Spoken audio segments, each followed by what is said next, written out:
The webbed approach. Before we consider a creative cross-curricular model, we must first establish what is creativity. The NACCE defines creativity as an imaginative activity fashioned so as to produce outcomes that are original and of value. Theorists such as Kraft and Gardner also take a similar viewpoint. And we must also define what is cross-curricular teaching. This is when the skills, knowledge and attitudes of a number of different subjects are applied to a single theme, problem, idea or experience. But is there a place for this in the national curriculum? Plowden stressed that learning does not fit into subject categories, meaning a cross-curricular approach would be desirable in an overcrowded curriculum. So the creative cross-curricular approach I'm proposing for our school is the webbed approach, or also described by theorists such as Barnes as the theme-based approach. This model is detailed in Fogarty's 10 Ways to Integrate the Curricula and is defined as using a theme, such as transport, to generate exploration through the eyes of several different subjects, almost like looking through a telescope. As already stated, the curriculum is overcrowded. This method will allow us to plan flexibly around time constraints. And using a theme as a stimulus, we can unify teaching across the curriculum. So what will this approach look like in our classrooms? In order to be effective, we have to choose themes that are authentic, perhaps relating to the local community. And as a result of choosing a relatable theme, lessons will be memorable, making the learning transferable and transformative. After all, an organism learns best when it is actively involved in exploration and problem solving, when it actually craves the answer. Therefore, it is the teacher's role to build on the real experiences which will aid progress their learning. So what approach will we take in assessing? Research by Rowley and Cooper has shown that cross-curricular assessment provides an insight to learning that may not be possible through subject-based lessons. Research has shown that we should begin by formatively assessing children by encouraging them to reflect, teacher and pupil observations and through quality dialogue.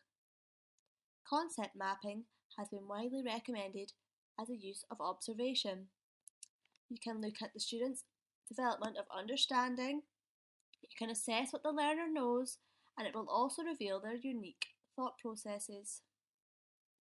Nevertheless, records of work may also be kept in a variety of ways, such as in project books.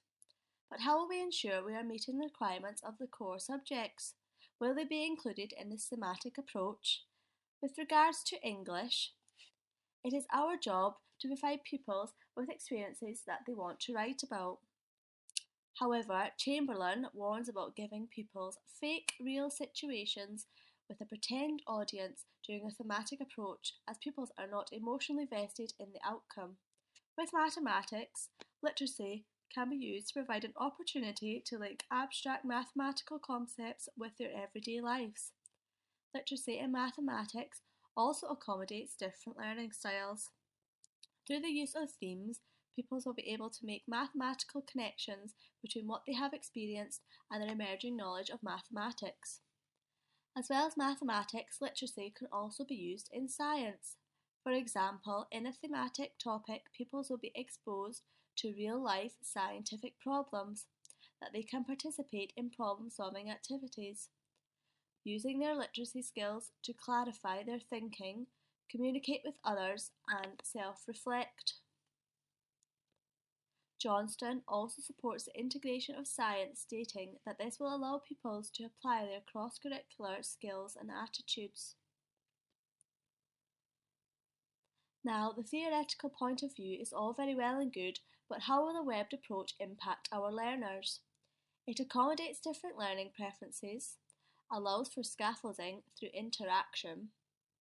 It also encourages experimentation, risk-taking and the acceptance of mistakes, and as a result it prepares children for adult life. Through the use of themes, this approach raises interests and standards.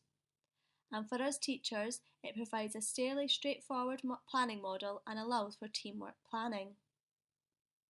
But with any theoretical approach, there are possible problems. For example, temporary, untransferable learning caused by tenuous links and added emphasis on activities.